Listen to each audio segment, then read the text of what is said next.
الله ربي والإسلام ديني ومحمدا رسول الله.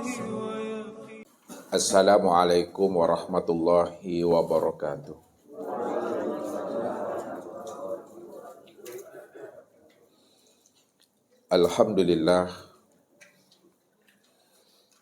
Alhamdulillahilladzi nawwir qulubana binuri ma'rifati wal yakin wa adkhilna ma'al awliya'i wassolihin.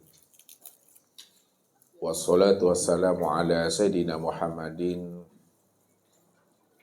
nabiyyi sayyidil mursalin wa ala alihi wa sahbihi rasulillahi ajma'in.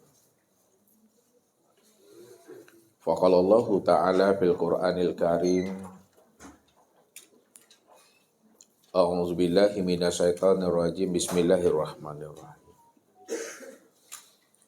Sanurihim ayatina fil afaq wa fi anfusihim hatta yatabayyana lahum annahul haq.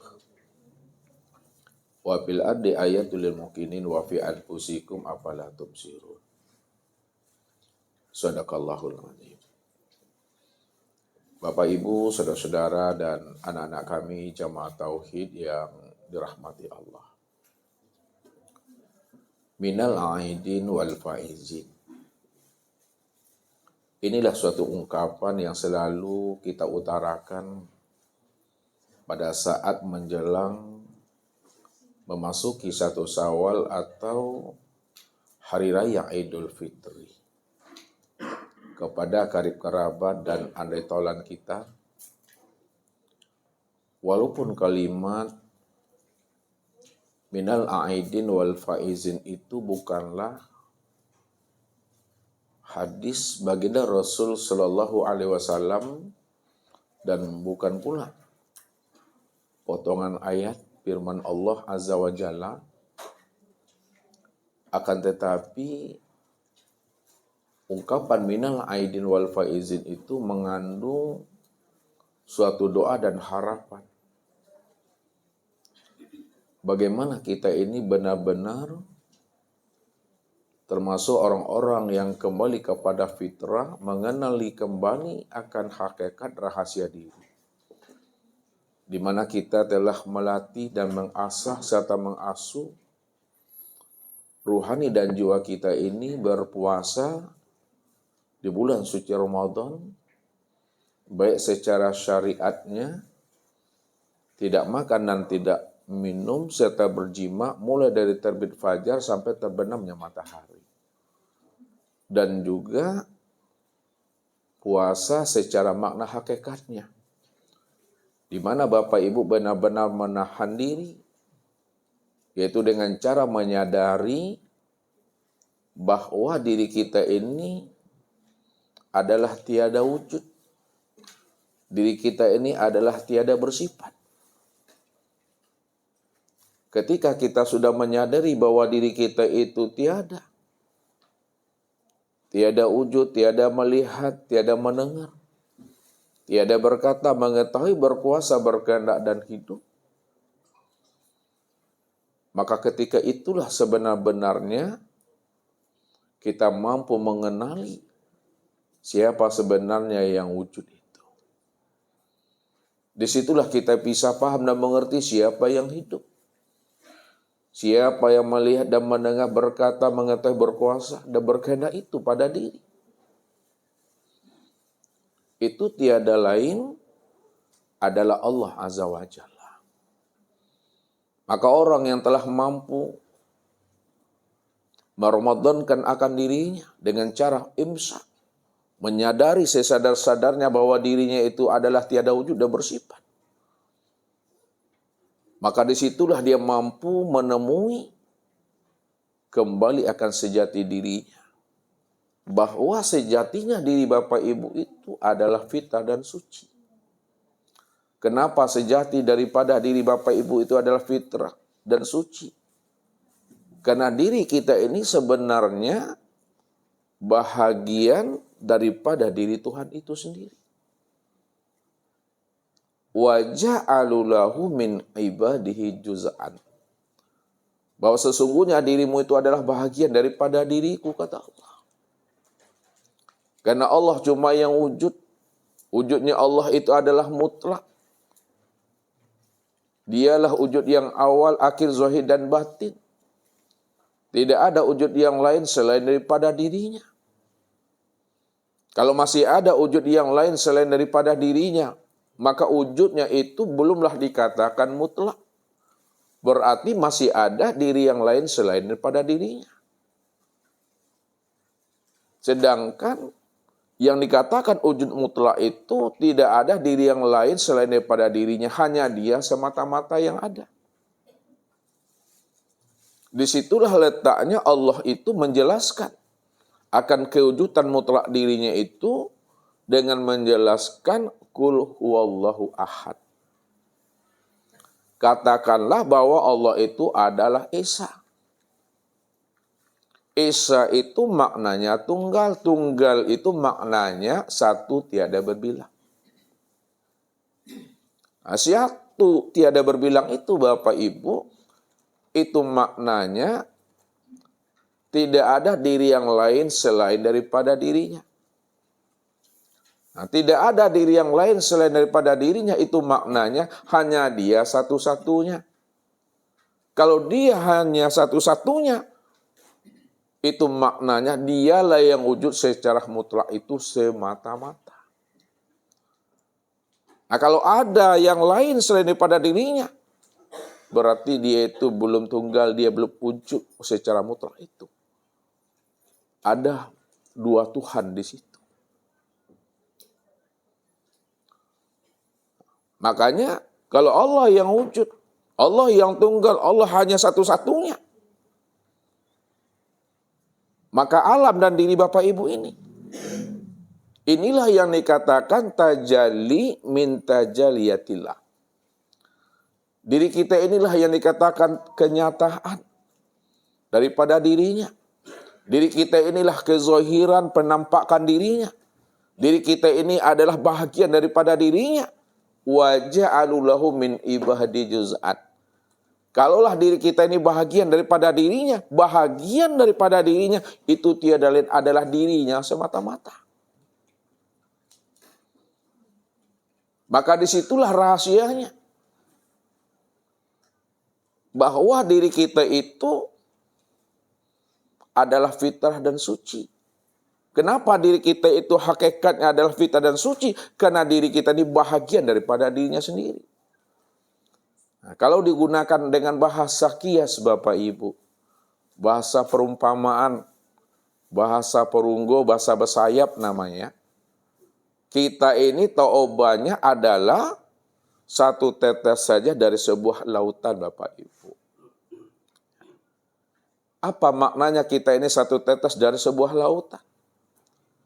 Kalau kita ingin memahami akan asinnya air laut itu Bapak Ibu, tak perlu payah-payah Bapak Ibu berusaha menghabiskan air laut itu untuk diminum. Tidak akan sanggup juga Bapak Ibu menghabiskan air laut itu untuk diminum. Jadi bagaimana cara merasakan asinnya air laut itu? Cukup Bapak Ibu ambil saja setetes, maka rasakanlah di lidah itu. Ketika lidah sudah merasakan satu tetes air laut itu, disitulah kita bisa memahami dan menyadari bahwa air laut itu benar-benar asin. Itu maknanya. Kalaulah lautan itu ada tepiannya, lautan itu ada batasnya, sementara Allah tidak ada tepiannya, Allah itu tidak ada batasannya.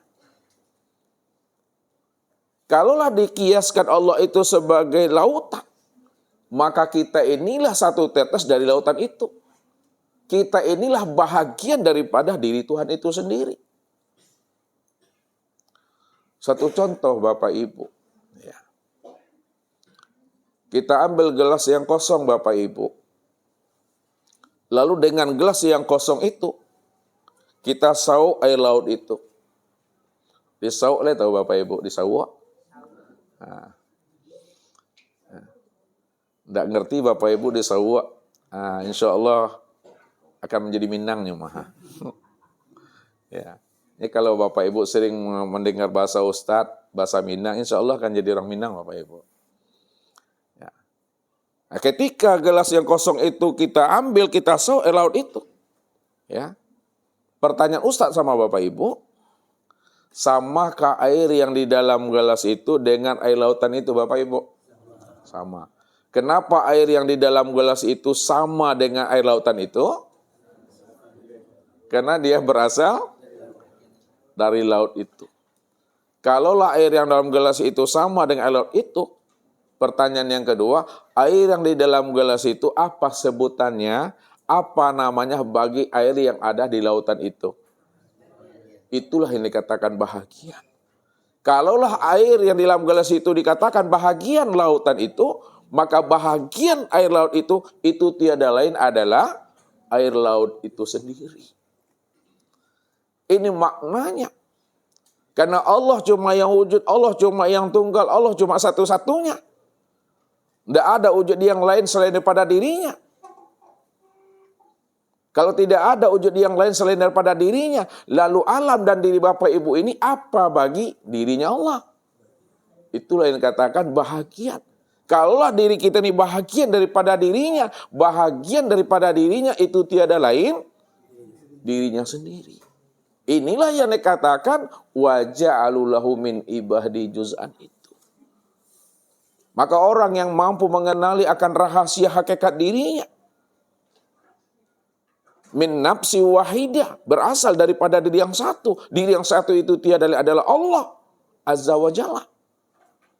Disitulah rahasianya diri kita itu fitrah. Disitulah letaknya diri kita itu adalah suci. Dikatakan fitrah, dikatakan suci. Karena diri yang fitrah dan suci itu berasal daripada diri yang suci itu. Itu adalah Allah Azza wa Jalla. Maka orang yang sudah menemui dirinya, orang yang telah menemui akan rahasia hakikat dirinya, wal faizin, itulah orang-orang yang beruntung. Orang yang beruntung adalah orang yang usul kepada Allah. Orang yang beruntung itu adalah orang yang bermarifat kepada Allah. Orang yang beruntung itu adalah orang yang berliqah dan bermusyahadah dengan Allah. Orang yang beruntung itu adalah orang yang bermuwajahah dengan Allah. Siapa yang telah berliqah, bermusyahadah dan bermuwajahah dengan Allah, maka disitulah antara dirinya dengan Tuhannya tidak ada pembatasnya. Tidak ada tabir, tidak ada sekat, dan tidak ada dinding antara dirinya dengan Allah itu. Apa sebabnya dirinya dengan Tuhan itu tidak ada tabir, hijab, dan pembatas? Karena dia sudah memahami dan menyadari bahwa dirinya itu tiada lain adalah bahagian daripada dirinya sendiri. Kalaulah diri kita ini bahagian daripada dirinya sendiri, bahagian daripada dirinya itu tiada lain, itulah dirinya yang sesungguhnya. Maka ini yang Allah utarakan kepada kita dalam sebuah hadis qudsi. Khalaqal insan ala suratir rahman wa khalaqa adam ka suratihi. Dijadikan insan itu sesuai dengan gambaran Ar-Rahman. Ar-Rahman itu diriku, kata Allah. Dan dijadikan Adam itu sesuai dengan gambaran rupa diriku sendiri. Begitulah Allah membukakan akan rahasia dirinya kepada kita ini. Supaya kita juga bisa memahami dan menyadari siapa insan itu yang sebenar-benarnya. Jadi jangan Bapak Ibu kira insan itu diri Bapak Ibu. Ini yang selalu Ustaz utarakan kepada kita. Supaya kita pandai-pandai meniti di atas kalam Ustaz itu. Walaupun Ustaz mengatakan kita punya diri, tapi dirinya kita bukanlah kenyataan diri kita. Walaupun kita disebut namanya insan, Tapi insannya kita bukanlah kenyataan diri kita. Walaupun Bapak Ibu dikatakan orang, diri Bapak Ibu orang, akan tetapi orangnya Bapak Ibu bukanlah kenyataan diri Bapak Ibu. Lalu siapa yang sebenar diri? Siapa yang sebenar insan dan siapa yang sebenarnya manusia dan orang itu? Itu aku, kata Allah. Karena aku yang wujud, aku yang tunggal, aku yang esa, aku cuma yang ada. Maka disitulah Allah menjelaskan al-insanu nafsi wa ana nafsahu. Insan itu diriku. Jadi Allah yang menjelaskan insan itu diriku wa ana nafsahu. Dan akulah dirinya insan itu. Al-insanu siri wa ana sirahu. Insan itu rahasiaku dan akulah rahasianya insan itu. Al-insanu siri wa siri sifati wa sifati la ghairi. Insan itu rahasiaku. Rahasiaku itu sifatku, sifatku itu tiada lain aku.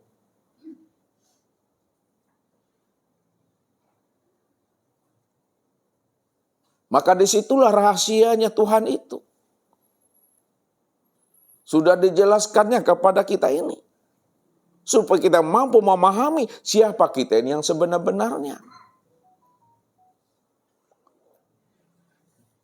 Ini yang selalu Ustadz katakan sama Bapak Ibu.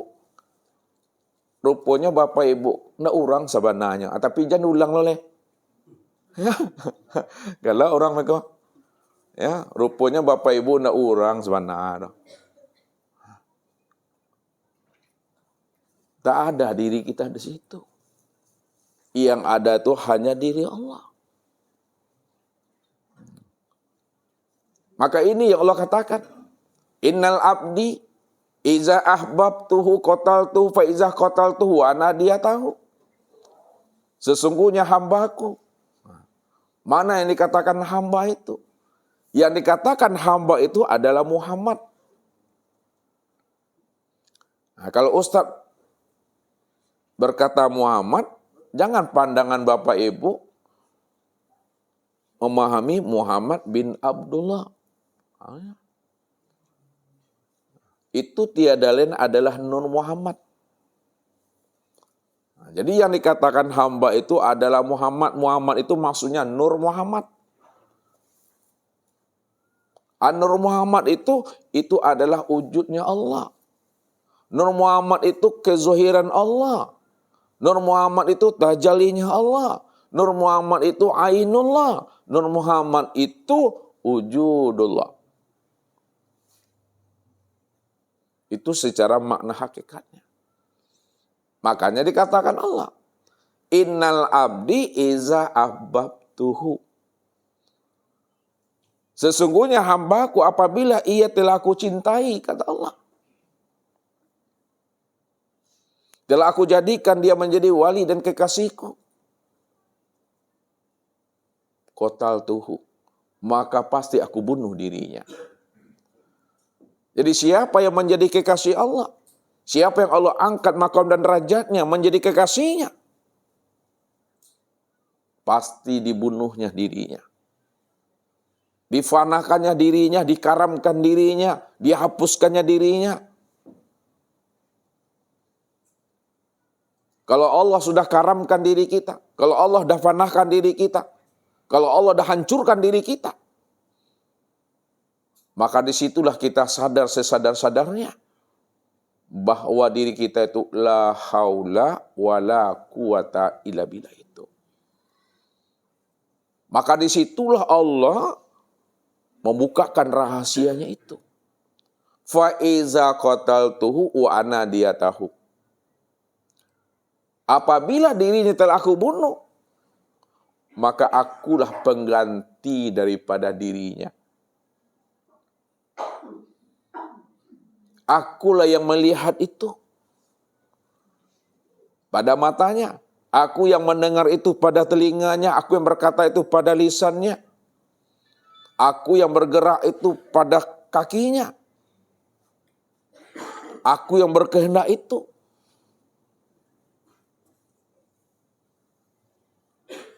pada akalnya. Aku yang hidup itu pada jiwanya, kata Allah. Maka tak ada sebesar zarah lagi di situ. Diri kita yang berbuat semata-mata. Melainkan yang berbuat semata-mata pada diri Bapak Ibu itu tiada lain adalah aku, kata Allah.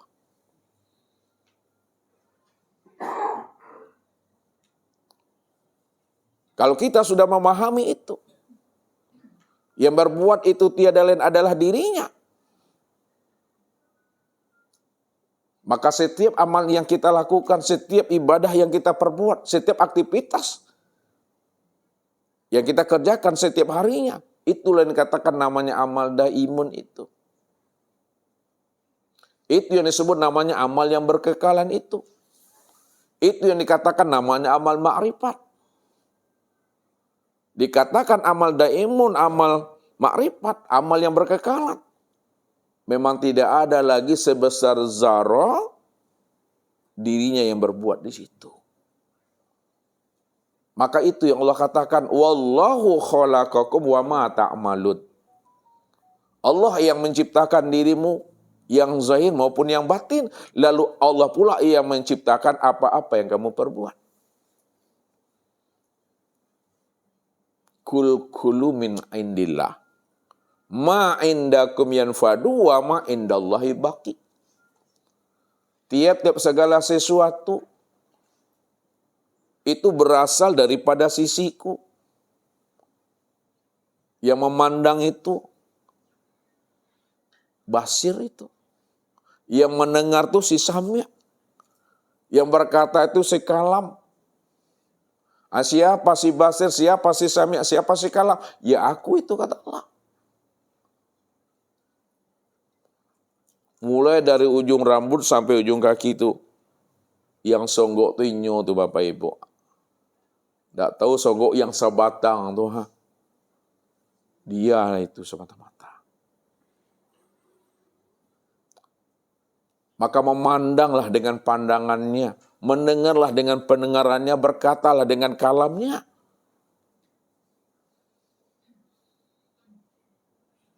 Itulah pandangan yang putus itu. Itulah pandangan yang berfaedah itu. Itulah pandangan yang bermakrifat. Pandangan yang tidak berdosa. Jadi kalau kita sudah memandang dengan pandangannya, mendengar dengan pendengarannya, berkata dengan kalamnya,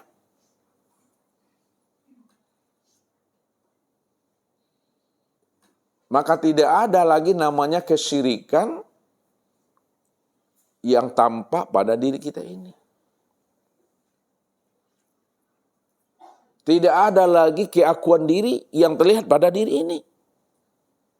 Yang tampak pada diri secara nyata, terang dan jelas Bapak Ibu. Hanya dia semata-mata. Kalau hanya dia semata-mata yang tampak terlihat, apakah diri Bapak Ibu itu Tuhan? Apakah Bapak Ibu mengaku Tuhan?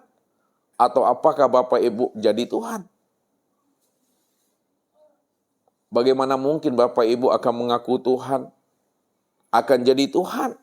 Padahal Bapak Ibu kita memahami diri kita dari sejak dahulunya, sekarang dan yang akan datang nggak pernah ada. Kalau diri kita sejak dahulunya, sekarang dan yang akan datang nggak pernah ada. Lalu siapa diri ini yang sebenarnya? Inilah yang dikatakan ainullah itu. Ini yang disebut wujudullah. Itu bahasa hakikatnya. Ini yang disebut namanya mir'atillah. Itu bahasa torikatnya. Ini yang dikatakan hamba Allah. Abdillah. Itu bahasa syariatnya. Hamba Allah. Hamba itu yang Allah. Cermin Allah. Hamba itulah cermin untuk memandang, melihat akan rupa wujud diri Allah. Hamba Allah itu yang katakan wujudullah, kenyataan dirinya Allah. Nah, secara pandangan makrifat, secara bahasa makrifat, secara kalam makrifat, wujudullah, ainullah, mir'atillah, abdillah, itu tiada lain adalah Allah. Kalau tiada lain Allah, ya Allah lah itu semata-mata. Ketika itu kala lisanahu. Maka keluhlah lidah Bapak Ibu. Kata yang tiada terkatakan. Tak bisa lagi disebut dengan ucapan. Tak bisa lagi dirangkai dengan kata-kata. Keluh lidah itu. Terhentilah di situ. Kenapa? Karena Bapak Ibu sudah memahami. Dia yang berkata, dia pula yang mendengarkan perkataan apa yang dikatakannya. Sudah satu wujudnya, sudah muwahhid, sudah ahad Bapak Ibu. Berarti belajar ilmu tauhid. Belajar ilmu ma'rifat bukan ingin jadi Tuhan, bukan ngaku-ngaku Tuhan. Bukan merampok hak Tuhan. Akan tetapi belajar ilmu tauhid murni ini, belajar ilmu ma'rifat ini, untuk mengenal dan memahami Allah sajalah yang wujud semata-mata, diri kita nggak pernah ada sama sekali. Maka orang yang telah sampai kepada makom Tuhan, orang yang sudah sampai pada makom ma'rifat, man arafallah kala lisanahu. Siapa yang telah mengenal Allah? Allah cuma yang wujud. Allah cuma yang bersifat. Allah cuma yang awal, akhir, zahir, dan batin. Maka ketika itu duduknya adalah pada makom diam Bapak Ibu. Bukan diam-diam. Duduk pada makom diam, diam di dalam paham. Paham di dalam kesadaran. Sadar di dalam keheningan. Hening di dalam kepatuhan, patuh di dalam keimanan. Jadi cukup dipahami dan disadari dan diimani saja Bapak Ibu. Maksud cukup disadari, dipahami dan diimani. Maknanya, sadarilah sesadar-sadarnya bahwa diri Bapak Ibu itu, itulah nyatanya diri Allah itu. Allah itulah segala-galanya dan segala-galanya itulah nyatanya wujud diri Allah itu. Maka di situ tidak ada lagi bahasa pengakuan Bapak Ibu. Kalau tidak ada lagi bahasa pengakuan, karena kita sudah paham siapa diri kita sebenarnya. Karena kita hidup di alam dunia, hidup di alam syahadah. Maka gunakanlah bahasa syariat itu. Walaupun kita menggunakan bahasa syariat, sebutannya dengan hamba, sebutannya manusia, sebutannya insan. Tapi Bapak Ibu sudah memahami rahasia insan, hamba, dan manusia itu tiada lain adalah dirinya semata-mata. Ini yang lepas daripada syirik itu. Itu yang membuat diri kita itu fitrah. Nah, tapi kalau kita lupa siapa diri kita ini yang sebenarnya, kita yang merasa kita ini yang memandang, melihat, dan mendengar, maka sepanjang hayat di kandung badan, diri kita ini dah dikatakan namanya najis batin atau junub batin Bapak Ibu. Nah, kalau diri kita ini sudah dikatakan junub batin atau najis batin, najis batin tidak pernah bisa dibersihkan dengan 7 samudra dan 7 lautan.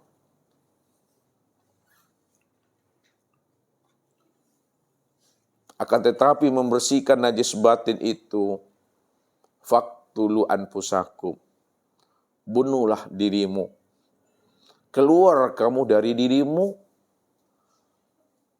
Jangan ada keakuan diri yang merasa diri itu ada. Jangan ada merasa diri itu yang bersifat. Inilah orang yang mati. Sudah mati kesadaran dirinya. Yang ada itu cuma kesadaran Allah. Kesadaran Allah lah yang wujud.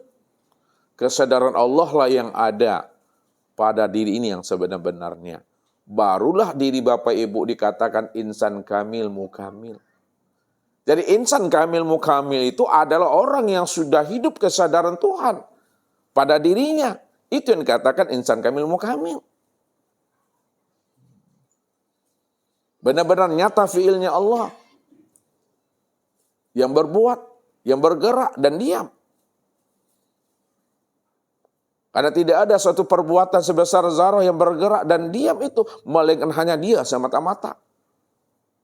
Apabila masih nampak perbuatan selain daripada dirinya, itulah yang syirik itu Bapak Ibu. Maka syirik itu taubahnya kata Rasulullah, seperti semut hitam yang berjalan di atas batu hitam pada kegelapan malam. Allahu Rabbi wal Islamu dini wa Muhammadan Rasulullah.